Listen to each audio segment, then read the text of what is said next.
여러분은 다음 문항을 보면 어떤 생각이 드시나요? 사실은 먹고 싶지만 건강에 해로우니까 참는다. 건강을 위해서 무리가 되더라도 운동한다. 효과가 느껴지지 않아도 건강을 위해 계속 약을 먹는다. 맞는 얘기 아니야 하고 생각되시나요? 어찌 보면 건강에 안 좋은 건 피하고 건강에 이로운 것을 꾸준히 하는 게 당연하다는 생각이 드는데요. 그런데 나이가 들수록 이게 사실이 아닐 수도 있다는 겁니다. 우리의 일반 상식과는 정말 많은 부분이 다른 이 얘기를 오늘 해보겠습니다. 젊은 시절은 변함이 없는데 노후만 길어졌습니다. 물론 100세 시대라고 해서 누구나 100세까지 살지는 않습니다. 현재 우리나라의 노인 평균 수명은 80세 초반에서 중반을 웃돌고 있는데 문제는 80세가 넘어가면서부터 급격한 변화가 몰려온다는 것입니다. 80세부터는 잦은 컨디션 난조에 팔에 힘이 빠져 물건조차 들지 못하며 심지어 리모컨조차 어디에 두었는지 기억나지 않습니다. 그리고 배우자나 가까운 사람의 죽음으로 하루아침에 고독과 절망에 사로잡히는 등 순식간에 생로병사의 거대한 벽이 거친 파도처럼 덮쳐올 것입니다. 그래서 뒤늦게 후회를 해보지만 80세부터의 우리 몸은 관리를 해도 좀처럼 회복이 되지 않습니다. 그래서 60대, 늦어도 70대부터 관리를 못하면 노년의 생활은 말 그대로 지옥이 될 수도 있습니다. 그렇다면 우리는 다가오는 60세 이후의 삶을 위해 무엇을 해야 할까요?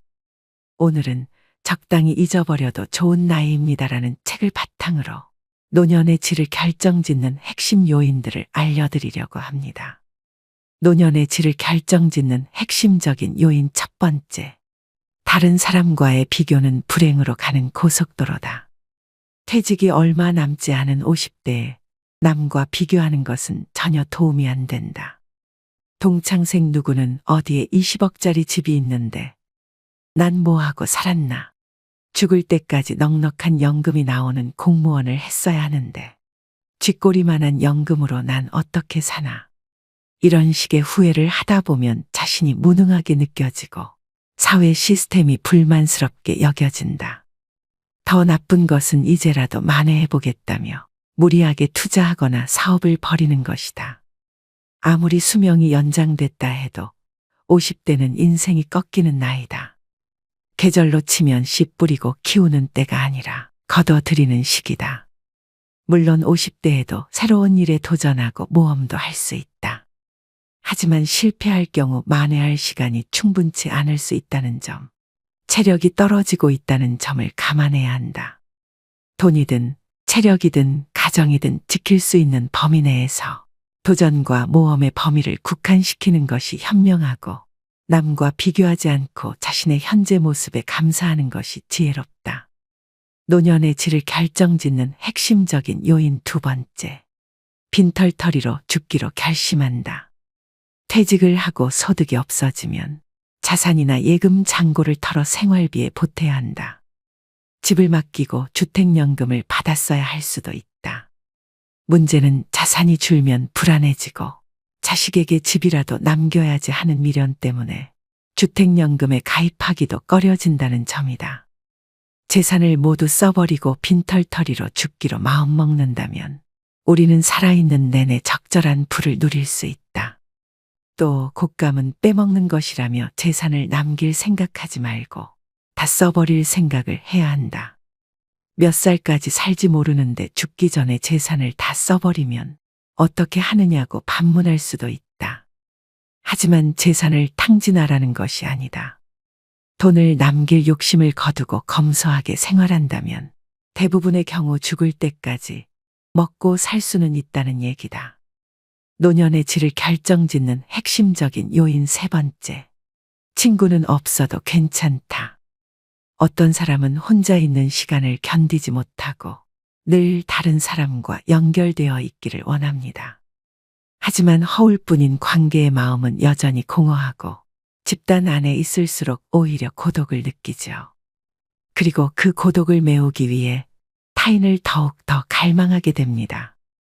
하지만 한번 혼자여도 괜찮다고 각오를 다지고 나면 이런 악순환의 고리를 끊을 수 있습니다. 홀로 있는 시간 동안 자기 자신을 찬찬히 되돌아보면 가치관 또한 또렷해집니다. 지금 이대로도 충분하다는 만족감이 생기고 자존감도 높아지죠. 나아가 다른 사람에게 물들지 않는 자신만의 사고 방식이 생기고 남과 다른 특별한 삶이 열리기도 합니다. 남편을 먼저 떠나보내고 혼자 남은 스카코 씨는 고립되어 있지 않았습니다. 단골 레스토랑의 셰프, 헬스클럽의 트레이너, 일을 함께하는 동료 등 다양한 사람과 관계를 이어가고 있었습니다. 마음속을 속속들이 내보일 만큼 깊은 인간관계가 아니라 적당한 거리감을 유지하는 느슨한 관계. 그런 관계가 사람을 더욱 성숙하게 하고 노년의 삶을 살아가는 데 있어 중요한 안전망이 되어줍니다. 나이가 들수록 오늘 갈 곳과 오늘 할 일이 무엇보다 중요합니다. 반려견과 산책하며 학교 가는 아이들을 지켜보는 등 사회와의 접점을 놓지 않으면 그것으로 충분합니다. 노년의 질을 결정짓는 핵심적인 요인 네 번째. 살을 빼야 한다는 고정관념을 버린다. 60세는 건강한 몸을 만드는 여정의 중대한 관문입니다. 중년기에는 대사증후군을 예방하는 것이 건강관리의 중요 과제였죠. 대사증후군이 찾아오면 동맥경화, 뇌졸중, 심근경색, 당뇨병, 치매 등 온갖 무서운 질병들이 도미노처럼 우르르 몰려옵니다. 따라서 중년층은 대사증후군에 걸리지 않도록 몸에 지방이 너무 많이 쌓이지 않게 관리하는 것이 중요합니다. 그런데 60세가 넘어가면 노화로 근육량이 하루하루 줄어듭니다. 입이 짧아지는 경우도 있는데 그런 사람은 전체적으로 영양이 부족해지기도 하고 살이 빠져서 좋다고 태평하게 생각하다가는 70에서 80대의 근감소증에 걸리거나 전신의 기능이 저하되어 거동이 불편해지는 노쇠의 상태에 빠지기도 합니다. 이대로 가면 꼼짝없이 다른 사람의 돌봄이 필요한 상태로 이어지겠죠. 90대가 되어서도 직접 걸어서 가고 싶은 곳에 가고 맛있는 음식을 맛보려면 60세가 되었을 때 생각을 바꾸어야 합니다. 대사증후군에 대비해 살을 빼서 건강해져야겠다는 생각은 일단 잊어버리고 근육을 늘려 노쇠를 예방하겠다는 자세로 방향을 전환해야 하죠. 근육이 지나치게 감소한 상태인지 집에서 간단히 알아볼 수 있는 방법이 있습니다. 바로 핑거링 테스트입니다. 양손의 엄지손가락과 집게손가락으로 동그라미를 만들어서 종아리의 가장 두꺼운 부분을 감싸봅시다. 손가락이 닿지 않을 만큼 종아리가 굵으면 근육이 충분한 상태라고 짐작할 수 있습니다. 반대로 손가락이 서로 만나거나 겹쳐지면 근육이 부족할 가능성이 있으니 노쇠 상태가 되지 않도록 각별히 주의할 필요가 있습니다. 60세가 넘으면 근육이 탄탄한 다리가 무엇보다 중요합니다. 튼실한 무다리여도 좋습니다. 근육은 나이가 몇이든 누구나 마음만 먹으면 단련할 수 있습니다. 단백질을 충분히 섭취하고 걷기나 근력 운동에 힘쓰면 근육은 확실히 늘어납니다. 노년의 질을 결정짓는 핵심적인 요인 다섯 번째. 자녀를 버려야 모두가 산다. 자녀로 인해 노부모가 죽게 되는 세 가지 경우라는 섬뜩한 농담 같은 얘기가 있다. 재산이 있는 부모가 손 벌리는 자녀를 외면하면 맞아 죽는다. 찔끔찔끔 주다가는 시달려 죽는다. 그렇다고 다 내어주다가는 굶어 죽는다. 이런 불상사를 피하려면 일찌감치 자녀에게 물려줄 돈이 없다고 선언하고 돈에 대한 기대를 버리게 해야 한다. 다 큰 자식을 결혼도 시켜주고 집도 마련해주고 결혼 후에도 물심양면으로 도와줄 것이 없을까 기웃거리는 것은 사랑이 아니라 자녀의 독립을 막는 독이다. 이렇게 자녀를 독립시키지 못하고 끼고 돌다 훗날 돈 떨어지고 건강 잃었을 때 자식이 부모를 부양하는 것을 부담스러워하면 배신감을 느낀다. 부모는 자녀가 사랑스러워 이것저것 다 해줬지만 결국 돈 잃어 건강 잃어 자식과 관계까지 나빠져 자식 일어가 된다. 이를 피하려면 자녀에게 대학 졸업할 때까지만 또는 결혼할 때까지만 부양해주겠다고 부양 시한을 정하라. 그리고 가능한 자산은 연금으로 바꾸는 것이 좋다. 달마다 생활에 필요한 돈이 나오면 마지막까지 버틸 수 있다. 자녀가 어렵더라도 큰 돈을 줘버리고 빈곤선에서 허덕이는 것보다 다달이 나오는 연금을 모아 생활비라도 보태주는 것이 더 낫다. 노년의 질을 결정짓는 핵심적인 요인 6번째. 운동보다 바른 자세가 먼저다. 하루하루 어떤 생활 습관을 가지고 살아가느냐에 따라 자기도 모르는 사이 등이 굽어 새우등이 되거나 무릎이 휘고 허리가 구부러지기도 합니다. 건강해지려고 열심히 걷기 운동을 하는 사람도 정작 자세가 좋지 않으면 무릎과 허리에 부담이 가거나 관절의 가동 범위가 오히려 좁아질 수도 있죠. 그러므로 본인의 평소 자세를 가끔씩 체크해줘야 합니다. 올바른 자세는 옆에서 보았을 때 허리뼈와 목뼈가 완만한 S자를 그립니다. 전신이 보이는 거울 앞에 서서 몸의 정면과 측면에서 본인의 자세를 가만히 살펴봅시다. 벽에 등을 대고 똑바로 서보는 것도 좋은 방법이고요. 벽에 발 뒤꿈치를 붙이고 섰을 때 등과 머리 뒷부분이 벽에 닿지 않는다면 자세가 앞으로 기울어졌다는 증거입니다. 자세가 비뚤어지는 원인 중 하나는 근력의 저하입니다. 늘 같은 쪽 어깨에 가방을 메거나 날마다 같은 방향으로 다리를 꼬고 앉는 등 어느 한쪽으로 치우친 습관 때문에 자세가 틀어지기도 하죠. 시간이 날 때마다 자신의 자세를 의식적으로 바로잡아서 잘못된 버릇을 말끔히 없애봅시다. 자세가 좋아지면 겉모습도 한결 젊고 생기 있어 보이기 때문입니다. 나이 들어서도 근사한 맵시를 유지하는 사람들의 공통점은 적당한 체중을 유지한 몸매와 꼿꼿한 자세입니다.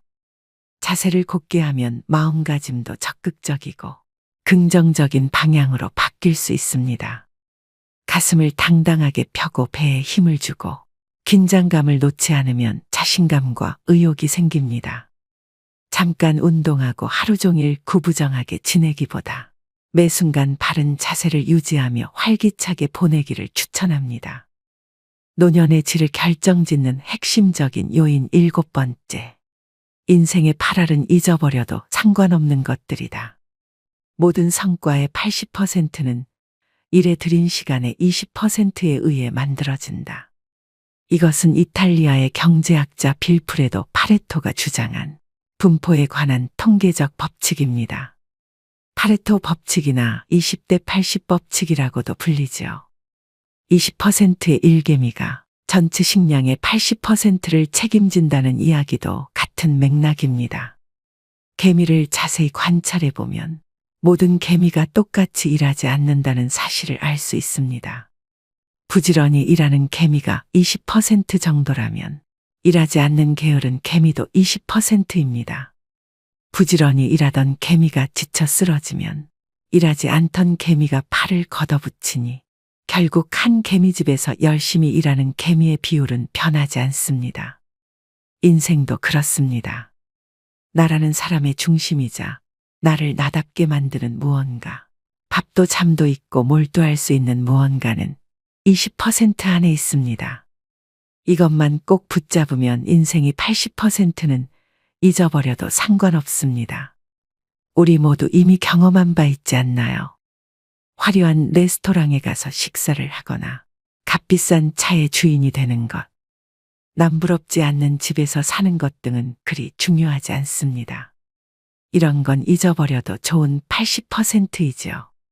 가족과 밥 한 끼 함께 할 수 있는 시간, 내 발로 걸어서 산책할 수 있는 체력, 내가 좋아하는 음악을 듣거나 책을 읽을 수 있는 공간이 있다면 나머지는 아무래도 좋습니다. 20대 80 법칙을 적용해보면 일도 인생도 크게 달라집니다. 60 이후, 이제는 정말 중요한 인생의 이할에 집중해보면 어떨까요? 오늘의 영상 어떠셨나요? 노년은 쇠퇴하는 시기라는 인식이 팽배하지만 사실 인생 후반은 자녀를 독립시키고 사회생활에서도 일선에서 물러나 홀가분해지는 시기입니다. 그동안 쌓아온 경험은 세상이 말하는 정답에 얽매이지 않고 나만의 해답을 찾을 수 있는 여유를 선사합니다. 비로소 온전히 자유로워질 수 있는 시간을 맞이하는 것입니다. 이 시간을 충만하게 누리는 비결은 스스로를 웃어넘기는 데 있습니다. 긴장을 내려놓고 작은 실수 정도는 웃어넘기는 용기가 필요합니다. 그런 나를 보며 다른 사람이 함께 웃을 수 있다면 더욱 좋습니다. 또한 타인도 용서하고 나 자신도 용서하는 아량이 필요합니다. 누군가로 인해 기분 상하는 일이 생기면 그 사람을 용서해주고 내가 잘못했을 때도 스스로 한 번 더 용서해주는 너그러움을 길러야 합니다. 한편 행복이 무엇인지, 어떻게 하면 행복해지는지 지나치게 고민하지 않는 것도 중요합니다. 어렵게 생각하면 일상 속의 작은 행복들을 놓치기 때문입니다. 몸을 움직이면 자연히 심장 박동수가 높아지고 체온이 올라가며 행복 호르몬이라 불리는 세로토닌과 도파민, 성장 호르몬이 분비됩니다. 인터벌 걷기, 근력 운동 등 간단한 운동으로 행복을 쌓아가야 합니다. 만족스러운 노년을 준비하는 방법은 이처럼 단순하고 쉽습니다. 여유로운 태도로 삶의 군사를 과감히 덜어내고 허벅지 근육과 있는 힘 기르기에 집중한다면 누구나 행복한 노년을 맞이할 수 있을 것입니다. 사회적 평가에서도 자유로워져야 합니다. 성적, 출신 대학, 회사, 연봉 등으로 평가받던 시기는 이미 지나갔습니다. 최선을 다해 살아왔다면 그것으로 충분합니다. 외부의 평가나 수많은 고정관념들에 사로잡혀 있으면 본인만 괴로울 뿐입니다. 또한 더 이상 남자다울 필요도 여자다울 필요도 없습니다. 이제는 남녀를 뛰어넘어 본연의 내가 되는 시기입니다. 좋은 사람이 되려고 애쓸 필요도 없습니다. 남에게 좋은 사람이라는 말을 들으려는 노력을 그만두고 스스로에게 솔직하고 충실한 시간을 보내는 데 열중해야 합니다. 100세 시대, 인생의 절반을 넘긴 사람이라면 누구나 그동안 삶의 현장에서 고군분투해온 탓에 몸도 마음도 지쳐 있을 것입니다. 이제 살아가는 방식을 바꿔야 합니다. 세상의 기준, 타인의 평가, 불필요한 의무감과 인간관계는 모두 홀가분하게 잊어버리셔야 됩니다. 자신에게 정말 소중하고 본질적인 것에만 집중하는 지혜로 앞으로의 시간을 채워나가세요. 단단한 허벅지 근육, 그리고 중요하지 않은 것들을 가뿐히 있는 힘이 있다면 다가오는 인생 후반전은 온전히 자유로워질 수 있는 축복의 시간입니다. 마지막으로 좋은 글 읽어드리며 오늘의 영상 마무리하겠습니다. 인생을 행복하게 하는 10가지. 첫 번째, 상쾌한 기분으로 깨어나라. 아이러니하게도 깨어있을 때 행복하려면 잠자리에서 충분한 시간을 보내야 한다는 것을 명심해야 한다. 반드시 충분한 수면을 취하라. 두 번째, 사랑을 찾아라. 당신을 사랑하는 누군가를 곁에 두면 행복감을 되찾을 수 있다. 세 번째, 건강을 유지하라. 인체, 특히 두뇌는 신체적으로 건강할 때 제 기능을 가장 잘 발휘한다.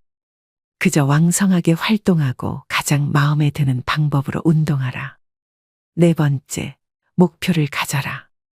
가장 기본적인 목표라도 일단 세우고 나면 그것을 달성하는 데 전념할 수 있을 것이다.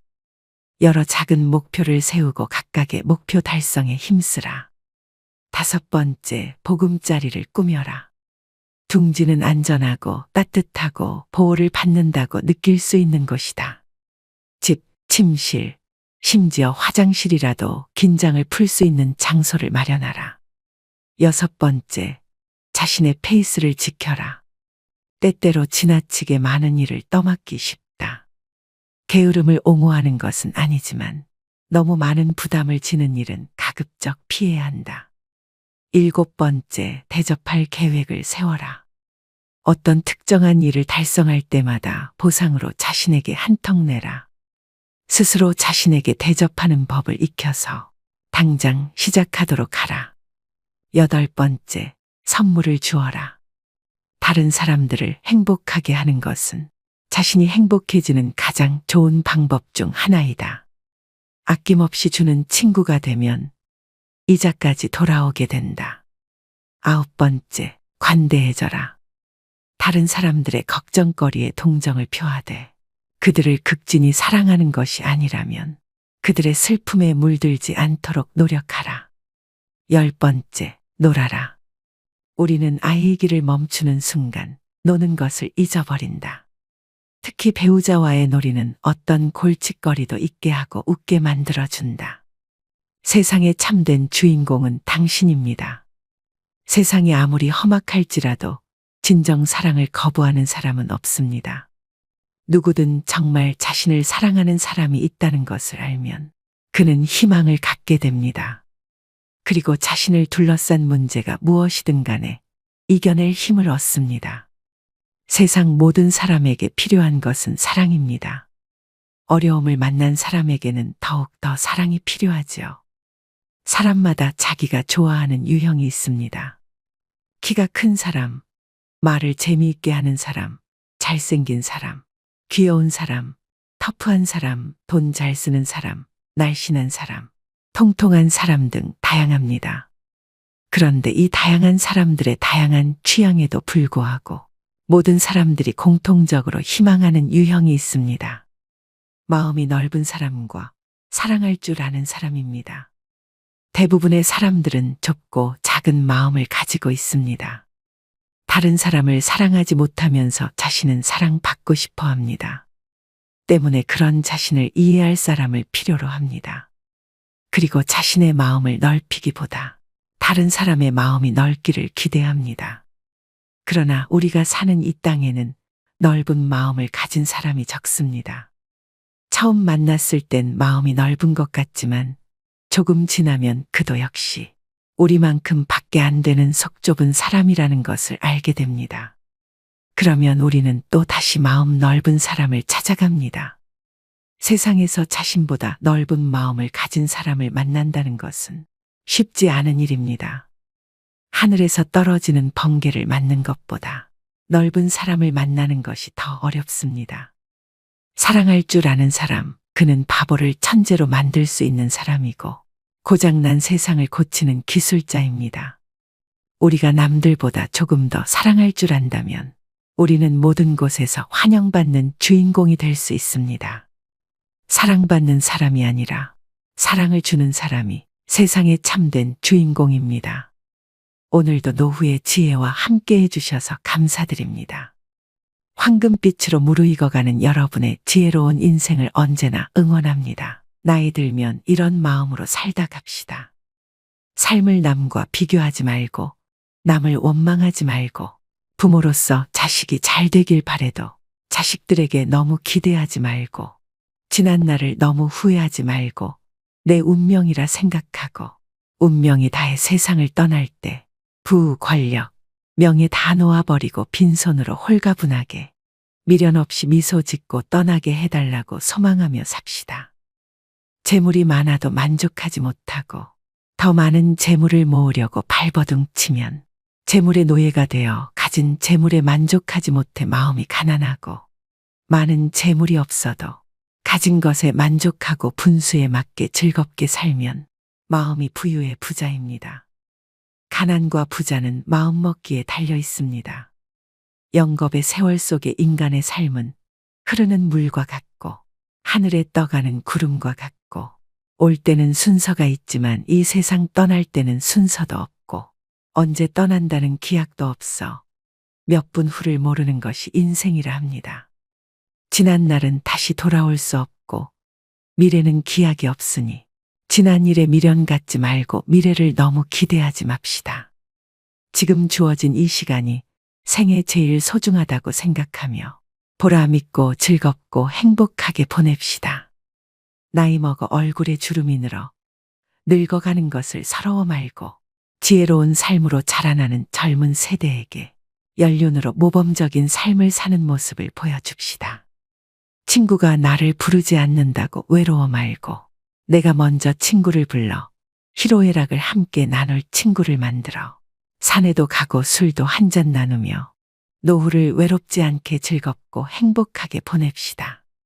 노년에 친한 친구가 두 사람만 있어도 인생을 잘 살았다는 말이 그때는 마음에 와닿지 않았는데 정년 후에야 실감이 납니다.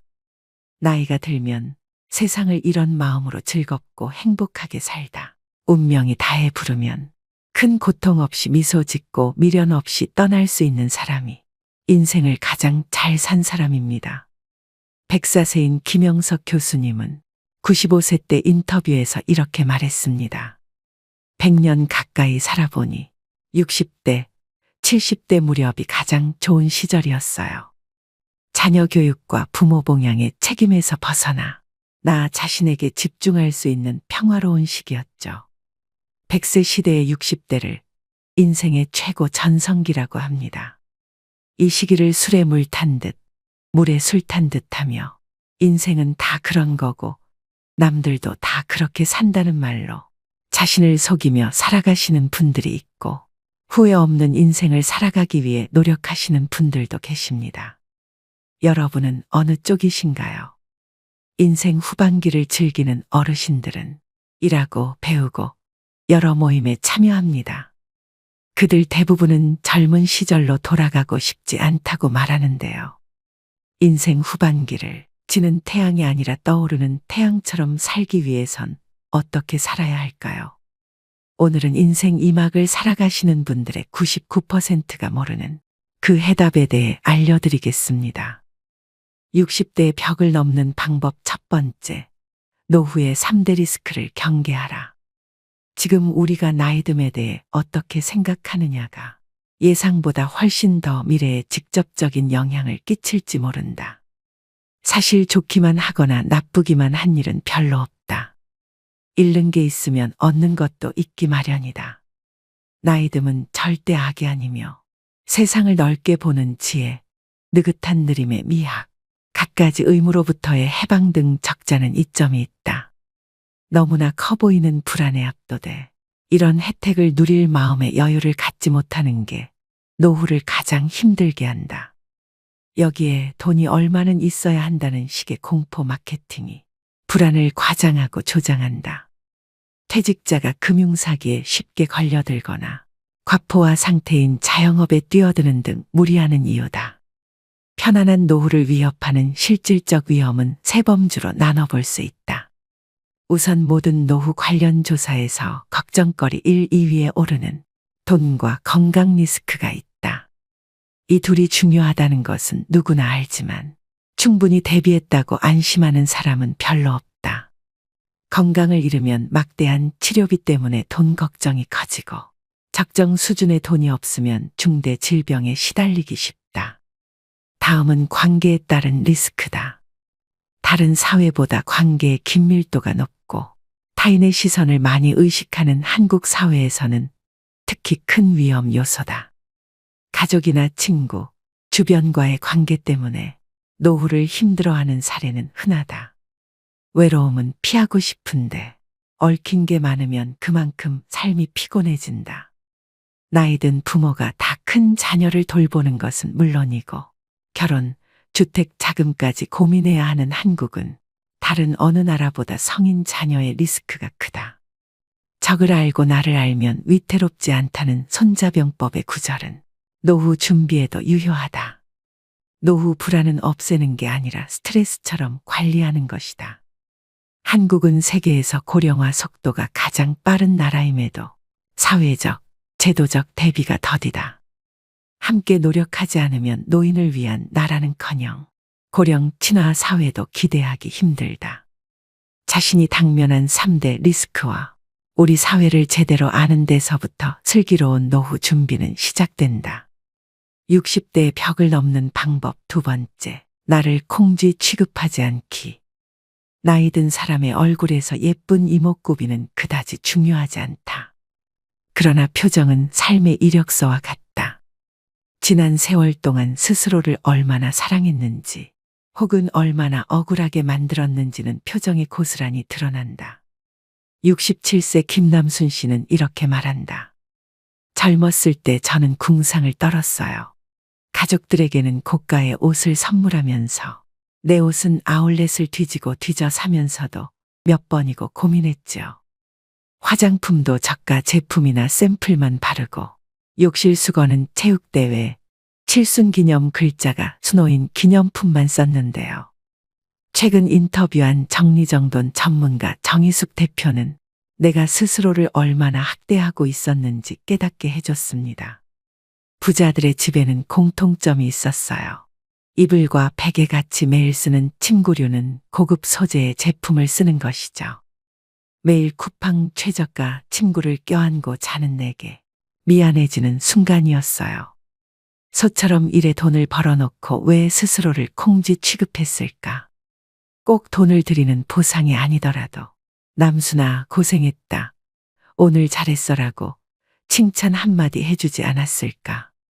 60년 넘게 살아보니 가장 억울한 것은 다른 사람들에게는 산타클로스 노릇을 하면서 정작 나 자신에게는 인색하게 군 것이다. 계절마다 나 자신에게 꽃 한 다발씩 사주며 내 머리를 쓰다듬어주며 그렇게 나이를 먹어야 된다. 60대의 벽을 넘는 방법 세 번째, 건강이 돈이다. 나이 들어서 가장 돈이 많이 들어가는 것이 건강이다. 나이가 들면 치아가 약해지고 소화 능력도 떨어져 좋은 음식도 마음껏 먹을 수 없고 체력이 떨어져 좋은 곳으로 여행 가는 것도 노는 것도 한계가 있다. 나이가 들수록 즐기고 누리는 데 쓰는 돈은 줄어든다. 반면 건강을 유지하는 데 드는 비용은 늘어난다. 나이가 들어 재산을 탕진하게 된다면 10중 8구 건강 때문이다. 한 사람이 평생 지출하는 의료비의 절반 정도가 마지막 1년 동안에 쓰인다고 한다. 그만큼 노후의 건강은 돈과 직결돼 있다. 따라서 최고의 노후 대비는 건강을 지키는 것이다. 건강이 마음먹은 대로 다 되는 건 아니지만 그래도 몸에 나쁜 것은 하지 않고 몸에 좋은 것을 하면서 병에 걸릴 가능성을 낮추는 것이 필요하다. 몸이 나이 드는 것을 좀 늦추고 싶다면, 아니 몸이 나이 드는 것을 좀 잊고 지내고 싶다면 일상을 충실하게 살아라. 즉 건강한 생활 습관으로 일상을 채워야 된다. 60대의 벽을 넘는 방법 네 번째, 참지도 말고 무리하지도 말자. 80세가 넘어 사망한 사람을 부검하면 대부분 몸에서는 암이, 뇌에서는 알츠하이머 병변이 발견된다고 한다. 하지만 생전에 이러한 사실을 몰랐던 사람도 적지 않다. 나이가 들면 몸에 여러 개의 병의 씨앗을 지니고 살아갈 수밖에 없다. 병의 씨앗이 언제 싹을 틔울지는 아무도 알 수 없다. 오늘은 건강하다가도 노년에는 당장 내일 환자가 되기도 하고 눈을 뜨지 못할 수도 있다. 그렇기 때문에 80세가 넘으면 현실을 그대로 받아들이고 내일 당장 생이 끝난다 해도 후회가 남지 않는 시간을 보내는 것이 가장 중요하다. 80 이후 참거나 무리하지 않기는 후회 없는 노후를 만드는 가장 중요한 방법이다. 건강을 위한다는 명분으로 나이가 들어서도 먹고 싶은 음식을 참는 사람이 많다. 소식하고 달고 짠 음식을 피하고 기름진 음식을 자제하고 비 많은 건강을 해친다는 사고가 사람의 상식이 되었다. 고령자는 장기 기능의 저하로 식욕이 증가하는 경우가 있을 수도 있고 먹고 싶다는 욕구는 몸이 필요하다는 것이니 입에 당기는 음식은 마음껏 먹어야 된다. 살이 좀 찐 사람이 오히려 더 오래 산다는 통계도 있다. 먹고 싶은 음식을 참으며 체중 조절하기는 스스로 수명을 깎는 행위이다. 60대의 벽을 넘는 방법 다섯 번째, 자기희생은 이제 그만둔다. 이미 일거리를 잔뜩 끌어안고도 온갖 잡일을 억지로 떠맡는 사람. 사실은 거절하고 싶지만 시부모나 친척 어른들의 말에 어쩔 수 없이 따르는 사람. 생각보다 훨씬 많은 사람이 노라고 말하지 못하고 하고 싶은 말을 꾹 눌러 삼킨다. 나만 참으면 좋게 좋게 끝날 것이라는 자기희생의 껍데기 속에 갇히고 마는 것이다. 하지만 정작 자신의 의견을 존중해주지 않는 것은 상사나 동료, 시부모가 아니라 자기 자신이라는 사실을 알고 있나? 좋은 대화는 누구도 희생하지 않는다. 대화를 나눌 때는 상사와 부하 관계든 부모와 자식 관계든 기본적으로 모두 대등하다. 반말을 해도 된다는 뜻이 아니라 서로의 의견에 귀 기울이고 자신의 의견도 솔직하게 표현할 수 있는 대등한 관계라는 뜻이다. 평소 자원 봉사 활동을 하며 많은 젊은이들과 함께 일을 하는 나도 늘 주의하려고 한다. 자연히 무리 중 가장 연장자가 될 때가 많은데 손윗 사람이 있으면 의견을 말하기가 어려우니 예스맨들이 많아지기 십상이다. 그래서 늘 어떻게 생각하나요? 하고 먼저 사람들의 생각을 묻고 충분히 대화를 나누도록 노력하고 있다. 60대의 벽을 넘는 방법 6번째, 불필요한 검사와 치료를 과감히 포기한다. 아무리 건강을 위해서라지만 아프고 힘들고 민망한 검사는 가능하면 받고 싶지 않다. 개 중에는 아주 적은 양이기는 하지만 방사선에 피폭해 몸에 해를 끼치는 검사도 있다. 그러니 자신에게 어떤 검사가 필요하고 어떤 검사는 굳이 받지 않아도 되는지 적절히 판단해야 한다. 조금만 열이 나도 항생제를 처방하는 의사도 많이 있다. 하지만 바이러스성 감염에는 듣지 않는 데다 오히려 다중약물 요법에 의해 내성균이 만들어져서 항생 물질의 효과가 사라질 위험성이 있다. 자신에게 꼭 필요하지 않은 약이나 치료는 적용하지 않는 것이 그만큼 중요하다.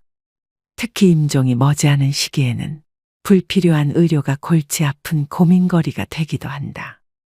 예를 들어 환자가 입으로 음식을 먹을 수 없게 되었을 때는 영양을 공급할 수 있도록 위에 관을 삽입해서 기를 만들기도 한다.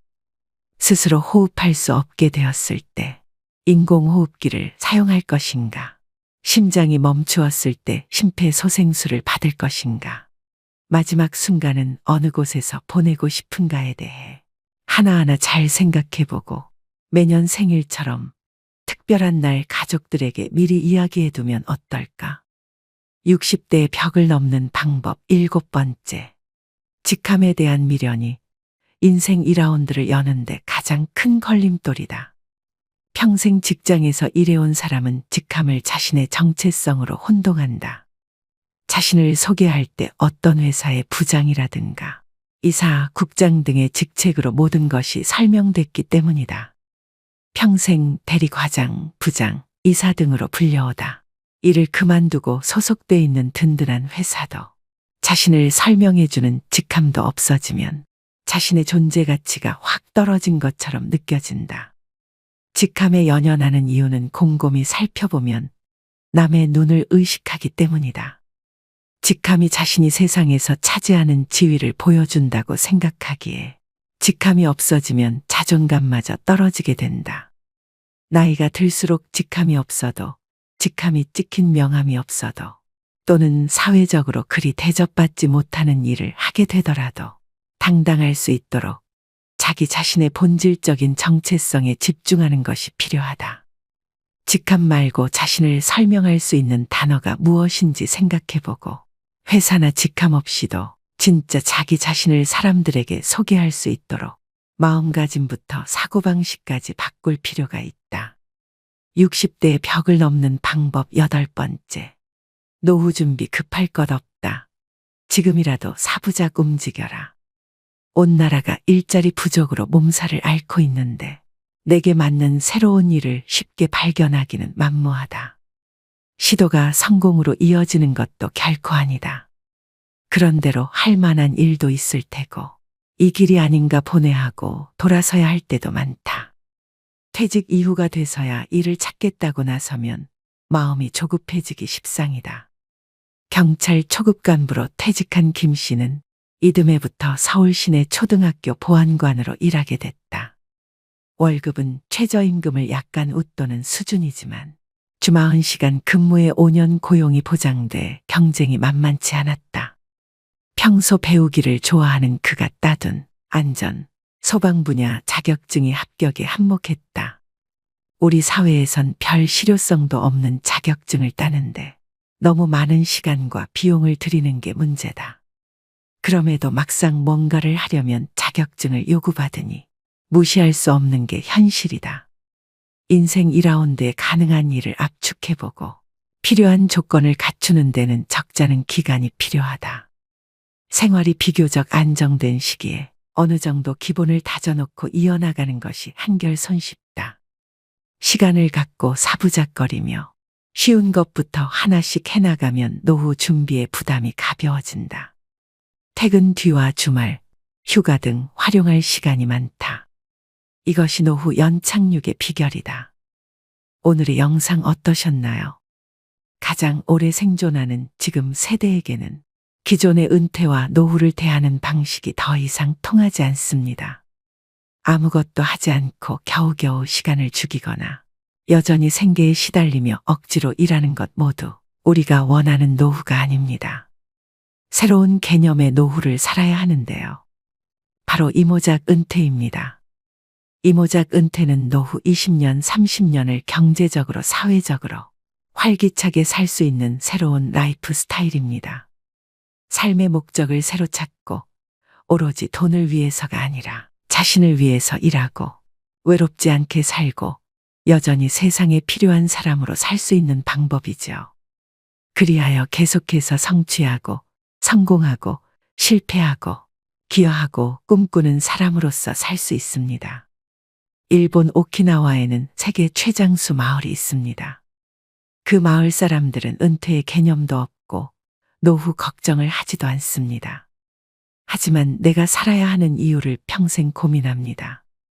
이제는 나이 들었으니까, 어려우니까, 느리니까, 겁나니까, 실패할 수도 있으니까 하는 생각보다 처음이니까, 죽으면 못하니까, 못하면 한이 되니까, 실패해도 잃을 것이 없으니까, 즐거우니까, 행복하니까 하는 생각으로 사는 것이 인생에 도움이 됩니다. 여러분의 노후는 부모의 노후와 다릅니다. 인생은 더 길어지고 계속 가야 할 삶이 남아 있습니다. 불안을 없애는 건 행동하는 것뿐입니다. 과거의 성공담에 머물러 있지 말고 새로운 성공담을 만드세요.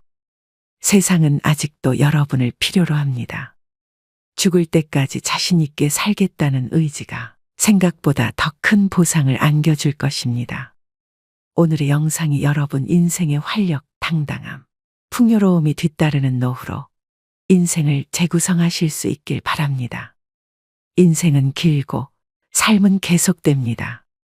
오늘도 노후의 지혜와 함께 해주셔서 감사드립니다. 황금빛으로 무르익어가는 여러분의 지혜로운 인생을 언제나 응원합니다. 무심히 흘러가는 나날, 늘 그렇듯 당연하게 맞이하는 아침. 여러분은 인생에서 몇 번의 아침을 더 맞게 될지 궁금해한 적이 있으신가요? 그런데 설상가상으로 여러분에게 만일 단 한 번의 아침만이 남아있다면 어떻게 하시겠나요? 지금까지 가치 있게 살아왔다고 자신 있게 말할 수 있으신가요? 삶을 뒤로 돌릴 수 있다면 어떻게 살고 싶으신가요? 뉴욕타임스 기자인 저자는 삶의 마지막을 향해 유유히 걸어가는 노인 6명과 1년에 걸쳐 인터뷰를 진행하기로 합니다. 사실 인터뷰 초기에는 그들로부터 나이듦의 고단함에 대해서만 듣게 될 거라고 생각했습니다. 나름 인생을 안다고 자부했던 저자는 그러나 그들을 만나면서 인생이 송두리째 뒤집어지는 경험을 했다고 하는데요. 마치 스승, 진정한 현자와도 같던 이들과의 대화를 통해 저자는 인생의 의미와 삶의 가치, 행복에 대해 함께 묻고 답하며 흔들리던 삶의 갈피를 잡아갑니다. 인생의 매 순간들은 마치 스튜에 들어가는 각종 재료들과 같습니다. 이 재료들은 하나씩 따로 먹기에는 너무 쓰거나 매울 수 있죠. 하지만 모든 재료가 섞이면 어느 하나 빼놓을 수 없이 모두 소중합니다. 지난 시간들이 너무 힘들고 지쳐서 앞을 내다보기 힘들었다고 토로하더라도 지금 여기까지 와 있다면 잘 살아온 것입니다. 이제부터는 당신을 힘나게 했던 것, 당신의 마음이 이끄는 방향을 찾아 조금만 더 확신을 가지고 발을 내디디면 됩니다.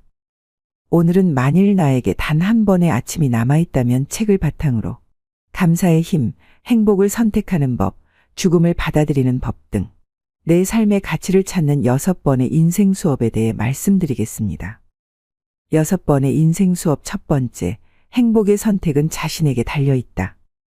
좋았던 때는 또렷하게 기억하고 힘들었던 때는 잊어버리는 그들의 선택적 기억력이 일상생활에 도움이 된다는 사실을 나는 시간이 흐르면서 깨닫게 되었다. 그들은 몸에서 일어나는 변화에는 어쩔 도리가 없었지만 더 긍정적인 효과를 얻을 수 있도록 자신의 과거를 마음대로 다듬어낼 수는 있었다. 나는 내 인생을 돌아볼 때 행복했다고 생각을 해. 루스는 마치 과거에 행복했는지도 우리가 결정할 수 있다는 듯 말했다. 기억 속에 남아있는 힘든 경험들도 현재에 큰 영향을 미쳤다. 그들은 대공황을 버텨냈고 배우자가 서서히 하늘나라로 떠나는 모습까지 지켜보았다. 대화를 하다 보면 루스는 가끔씩 어머니와 남편, 언니가 세상을 떠나기 전 자신이 수년간 그들을 돌봐줬던 이야기를 꺼내고는 했다. 특히 자매들 중에 가장 똑똑하던 언니는 오랜 기간 알츠하이머병에 시달리다가 하늘나라로 떠났다. 하지만 루스가 당시의 기억을 떠올릴 때면 고통스러워한다기보다 오히려 더 즐거웠던 시절로 돌아간 듯했다. 저소득층 노인들을 지원하는 기관을 운영하는 루스의 큰딸 주디는 자신이 돕는 사람들에게서도 이 같은 모습을 자주 볼 수 있다고 말했다. 85세나 90세까지 사는 사람은 다들 무척 강해요라고 주디는 말했다. 엄마는 남편도 잃고 부모님도 떠나보냈어요. 그래서 죽음을 어떻게 받아들여야 하는지도 알죠. 그렇다고 덜 힘들다는 건 아니지만 사람들은 금방 다시 일어날 수 있어요. 그래서 어르신들에게서 배울 게 무척 많은 거죠. 세상 만사를 다 겪고 살아남은 분들이시니까요. 늙는 게 꼭 좋다는 건 아니지만 꼭 끔찍하지도 않아요. 심각한 기억상실은 끔찍한 일이다. 그러니 두려워하는 게 어쩌면 당연하다. 하지만 선택적으로 잊어버리는 것은 진정한 지혜일지 모른다. 당신이 45세라면 결혼 생활 동안이나 일하는 중에 저질렀던 실수들을 빼먹지 않고 기억하는 편이 좋다. 실수를 통해 교훈을 얻을 수 있기 때문이다. 하지만 90세라면 잊어버리는 편이 현명하다. 사회학자 라르스 토른스탐은 대부분의 사람들이 나이가 들면서 많은 것을 잃고도 만족하면서 산다는 것을 알고는 깜짝 놀랐다. 그리고 그는 그런 사람들을 쉽게 찾을 수 있다는 사실을 발견했다. 우선 첫 번째는 무엇을 하고 누구와 시간을 보낼지에 대해 점점 더 까다로워진다는 것이었다. 칵테일 파티에서 사람들과 어울리거나 누군가에게 작업을 거는 일은 더 이상 큰 재미가 없었다. 그들은 새로 친구를 사귀거나 새로운 인간관계를 맺으려 하지 않았다. 두 번째는 나이가 들수록 점점 자기중심적인 사고에서 벗어나 자신이 큰 전체의 일부라는 인식을 하게 된다는 것이다. 고령자들은 자신들이 외로이 홀로 있는 게 아니라 명상을 하며 혼자 보내는 시간을 중요하게 여긴다고 말했다. 노년이 쇠퇴기가 아니라 물질에 대한 걱정을 초월해 진정 가치가 있는 것에 집중하는 인생의 절정기라는 것이다. 토른스탐은 74세에서 104세 사이의 사람들에게 50세 이후에 그들의 가치관이 어떻게 변했는지에 대해 묻는 조사를 실시했다.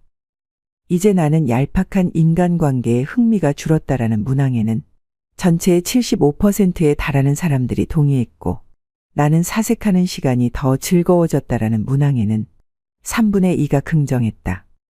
물질적인 것들은 전부 다 중요하지 않다 해도 81%가 동의했다. 그들은 점점 더 타인을 배려하게 되었고 인생에는 절대 풀지 못할 수수께끼들이 있다는 사실을 인정하게 되었다. 토른스탐이 발견한 눈에 띄는 사실 중 하나는 노인들이 기억과 최근의 경험 사이의 경계를 모호하게 만들어 과거와 현재를 동시에 살고 있는 것처럼 보인다는 점이다.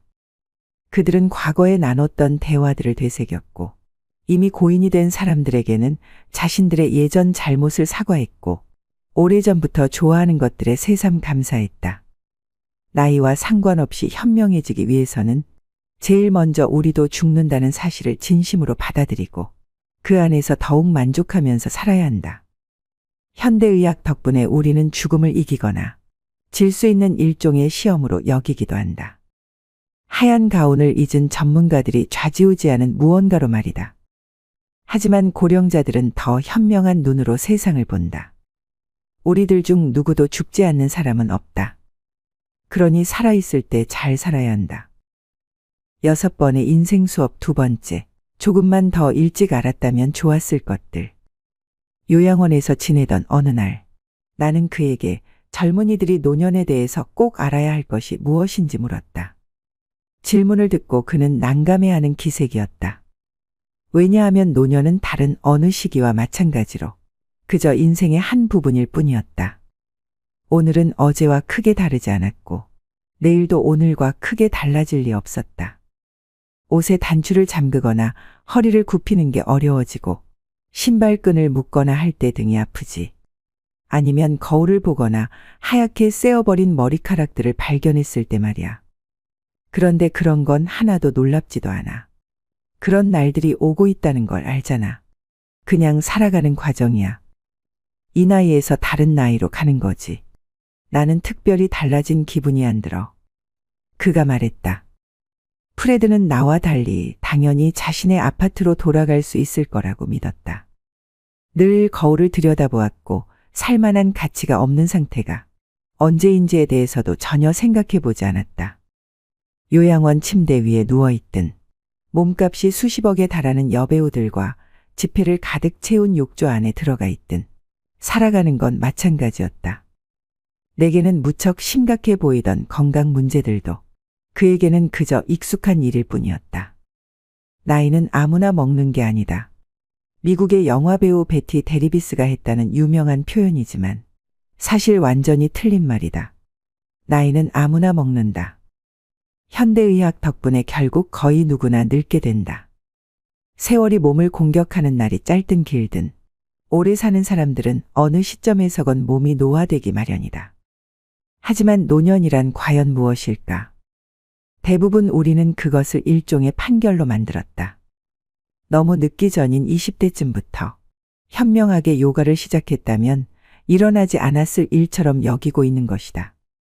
다시 말해서 노년은 그때를 살아보지 않은 이들이 규정해 놓은 개념이다.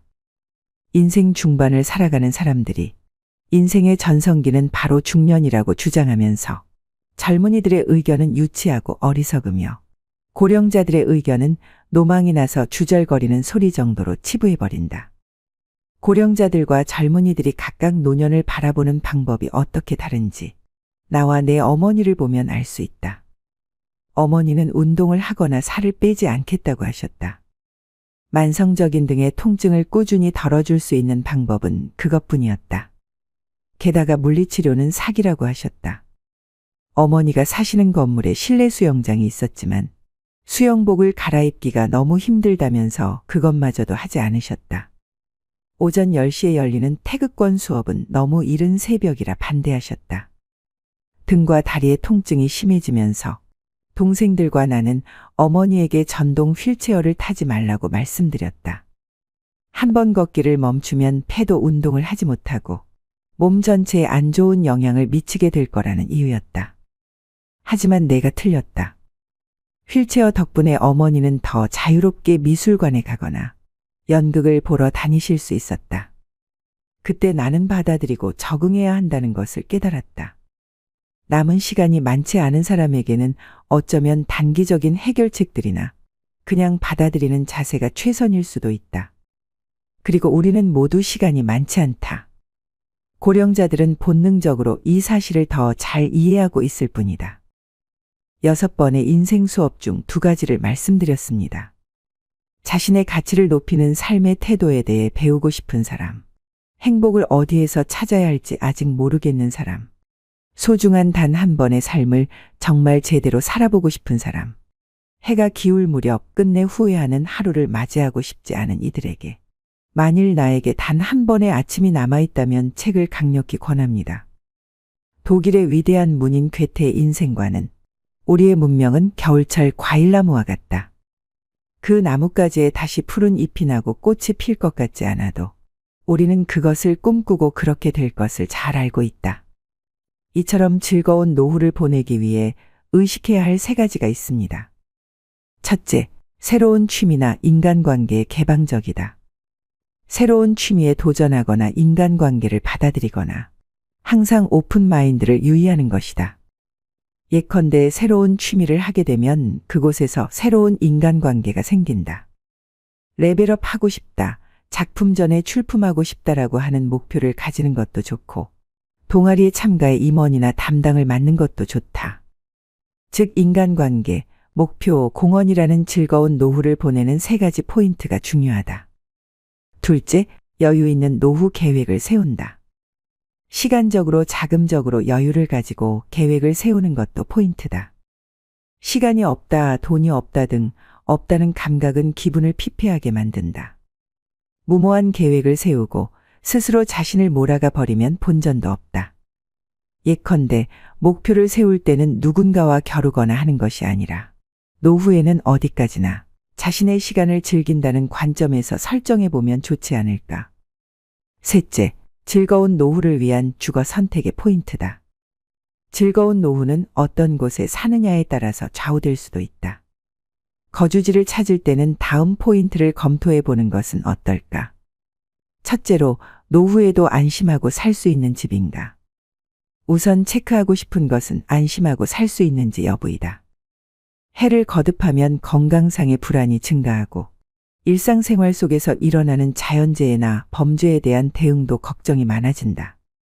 주위 환경 등 주거 환경의 안전 안심이 확보되어 있는지 꼭 체크해 본다. 둘째로, 노후의 즐거움을 만끽할 만한 집인가? 노후 시간을 즐겁게 보낼 수 있을지도 확인해 본다. 예컨대 주변 가까이 병원, 슈퍼마켓, 먹자골목, 가벼운 오락시설, 지역 도서관, 동아리 등 활동이 가능한지가 준비되어 있다면 지루함 없이 하루하루를 보낼 수 있을 것 같다. 현역 시절과 비교해서 자신을 위한 시간이 많이 생긴다. 그 사용법을 생각하는 것도 자기 자신이다. 선택하는 집이나 주변에 그런 즐거움이 준비되어 있다면 바랄 나위가 없다. 즐거운 노후를 보내는 방법에 대해서 말씀드린 내용을 꼭 참고하시길 바랍니다. 위와 같이 일찍 인간관계, 목표, 공헌 등과 같은 포인트를 잘 검토한다면 충실한 노후 생활로 분명 연결되리라 봅니다. 마지막으로 나이 들수록 버려야 되는 두 가지를 말씀드리겠습니다. 나이가 들수록 버려야 할 첫 번째는 앉아있는 시간을 줄이셔야 됩니다. 여러분은 하루에 얼마나 오랜 시간 앉아서 생활하시나요? 나이가 들수록 덜 앉고 더 많이 움직이셔야 되는 것은 모두가 알고 계실 텐데요. 60세 넘어 하루 10시간 넘게 앉아 있으면 치매에 걸릴 확률이 높아진다고 합니다. 치매가 아니더라도 장시간 앉아 있는 사람은 하루 종일 몸을 움직이는 사람보다 당뇨병이나 심장마비 위험이 높고 하체 비만 등의 발병하는 위험이 증가한다는 연구가 있는데요. 자식들이 출가하고 나가게 되면 억지로라도 움직였던 몸은 그냥 앉아서 TV를 보는 시간이 하루 일과 중 대부분을 차지할 것입니다. 하루에 1시간만 앉아있는 시간을 줄여도 각종 심혈관 질환과 대사증후군 발병 위험이 줄어든다고 합니다. 장시간 앉아있는 것이 건강에 미치는 악영향을 줄이기 위해 일상에서 30분마다 5분간 가벼운 걷기를 하셔야 됩니다. 한 연구에 따르면 1,500명의 노인 가운데 가장 오래 앉아 있었던 사람들은 더 자주 움직였던 노인들보다 평균 8년 더 빨리 늙는 것으로 나타났다고 하는데요. 나이가 들어가며 신체 활동이 게을러지면 근육이 급격하게 줄어들고 기력이 떨어지면서 더욱 움직이기 싫은 마음이 생겨날 수 있습니다. 그래서 나이가 들수록 자신에게 맞는 운동 습관을 길들여 건강한 근육을 유지하는 기력을 키워나가야 합니다. 나이가 들수록 움직이면 살고 누우면 죽는다는 말을 떠올리셔야 됩니다.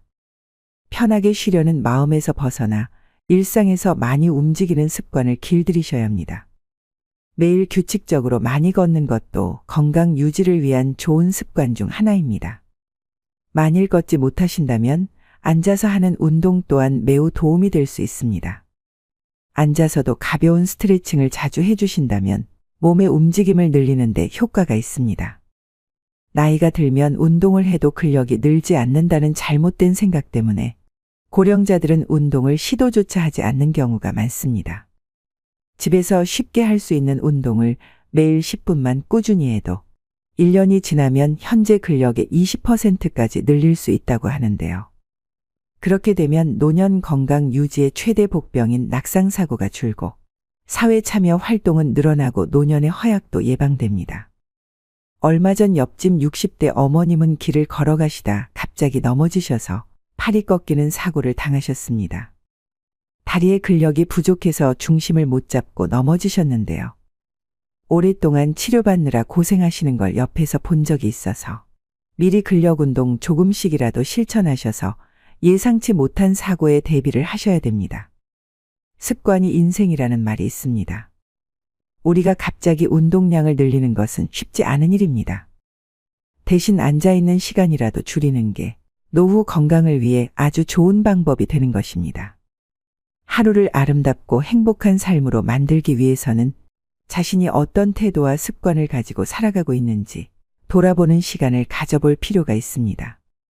앞으로 어떤 습관을 길들여 어떤 태도로 지낼 것인가 하는 계획을 세우고 실천하는 것이 바로 자신의 가치 있는 노후를 위한 중요한 지혜이기 때문입니다. 나이가 들수록 버려야 할 두 번째는 불필요한 인간관계를 정리하는 것입니다. 노후 행복의 결정적 요인은 부도 명예도 학벌도 아닌 관계라고 할 만큼 마음 맞는 사람들과의 따뜻하고 의지할 수 있는 관계라고 하는데요.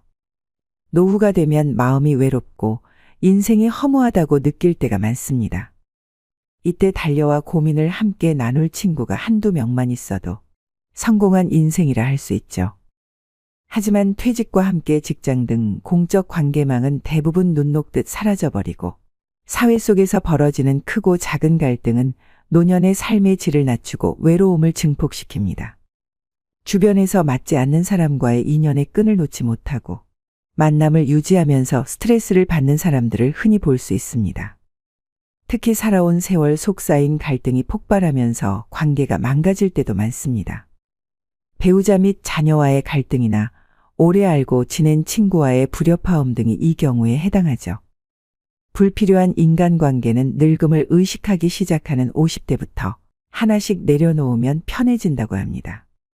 자녀들이 부모 품을 떠나 독립하고 나면 지켜야 하는 것들이 점점 적어집니다. 그러면 자연스럽게 이제껏 무리해서 만나야만 했던 사람들도 줄어들게 됩니다. 물은 나이를 먹으면 체력도 기력도 젊었을 때와 같지 않게 되니 굳이 의미 없는 인간관계에 힘쓸 여유가 없어집니다. 그러니 참아가며 사람을 만나는 일은 피곤하기만 하죠. 나이 들어서 체력이 떨어지는 만큼 인간관계에도 에너지 절약이 필요합니다. 여기서 가족만큼은 예외라고 말씀하시는 분들도 계실 것 같은데요. 결국은 가족도 같습니다. 그저 너무 가까이 가지 않는 것이 요령이죠. 관계에서 오는 스트레스를 줄이고 싶다면 사람보다는 고독과 친해지셔야 합니다. 혼자서 시간을 잘 보낼 수 있게 된다면 내 인생에서 진정으로 필요한 인간관계 또한 분명해질 거라고 생각합니다. 나이가 들어갈수록 그냥 아는 사람 100명보다 나를 잘 알아주는 사람 1명이 더 귀합니다. 그대로의 나를 받아들이는 소수의 사람과 편안하게 만나면서 평온한 노후를 보내셔야 됩니다. 은퇴 후 인간관계라는 한 연구에 따르면 배우자와 함께하는 시간을 줄이고 싶다고 대답한 은퇴자가 늘리고 싶다고 한 은퇴자보다 6배나 많았다고 하는데요. 이 같은 문제들을 비추어 볼 때 은퇴 후에도 원만한 대인관계를 유지하려면 삐걱대는 관계를 정비하는 것도 중요합니다. 가족 또는 가까운 지인 간 어긋난 부분을 개선하고 줄어든 인맥을 새롭게 채워나가야 사람 냄새 풍기는 노후 생활을 즐길 수 있습니다. 행복하고 건강한 노년을 만드는 것은 사람들과의 질적인 관계에 달려 있습니다. 놀라운 것은 나에게 이로운 관계가 행복뿐 아니라 노후의 신체적 건강까지 영향을 준다는 사실이죠. 누군가 인생은 나를 알아주는 한두 사람 붙잡고 사는 거라고 하더군요. 나이 들어서도 너무 관계에 연연하다 보면 자신에게 소홀해지곤 합니다. 그럴 때 일수록 잠시 멈춰서 자기 자신을 챙겨보시면 좋겠습니다. 오늘의 영상 어떠셨나요? 아무리 후회해도 지난 날은 돌아오지 않습니다. 내일 일은 아무도 모릅니다. 내일은 내일의 바람이 붑니다. 그것이 인생입니다. 그러므로 자신의 인생을 있는 그대로 받들이기만 하면 됩니다. 어떤 것이라도 두려워하거나 걱정하지 마세요. 원하는 일을 하고 먹고 싶은 음식을 먹고 만나고 싶은 사람을 만나고 하고 싶은 말을 하면서 살면 됩니다. 이것이 행복한 노후와 불행한 노후를 가르는 기준입니다. 불량 노인이어도 됩니다. 사람 좋은 척하면 건강이 불량해집니다. 여태까지 사람들의 눈치를 살피고 사양하느라 하고 싶은 일을 참으며 살아오셨을 겁니다. 지금까지 애쓰고 고생하며 살아왔으니 앞으로는 원하는 대로 살아보셔야 합니다. 오늘도 노후의 지혜와 함께 해주셔서 감사드립니다. 황금빛으로 무르익어가는 여러분의 지혜로운 인생을 언제나 응원합니다.